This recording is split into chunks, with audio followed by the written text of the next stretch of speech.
сиздин позицияңызды туура болсо туура, туура эмес болсо туура эмес дегендей жеткирели деген оюбуз болчу. Бир тууган менен бир тууган үйлөнө берип, канчалаган оорлуу балдар төрөлдү. Булар эмнеге 2-3 катын алып үйүндө отурат? Анда ошо катындардын этин жей бербей үйүндө отуруп. Кыздарды деген сөздөргө чейин барды.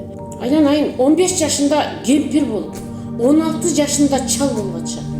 Баягы өзүңдү өзүң мактабасаң, башкалар бетке түкүрүп кетет дейт. Ал акча кайдан келип атат? Аны ким каржылап атат деген суроо бар да менде.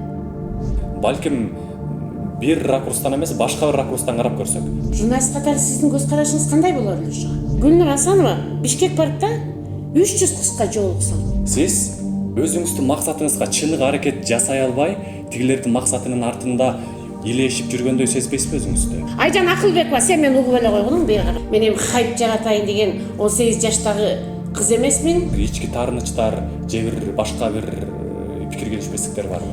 Биздин кыргыздын кылымдагы тарыхы кайда калды? Кыргыздын баалуулугун сактап калуу иштериңизди көрбөй атат эч ким. Кыргыздын баласы мондай болгон деп үлгүлөрдү көрсөткөн ким бар? Башында кириштимби, аягына чейин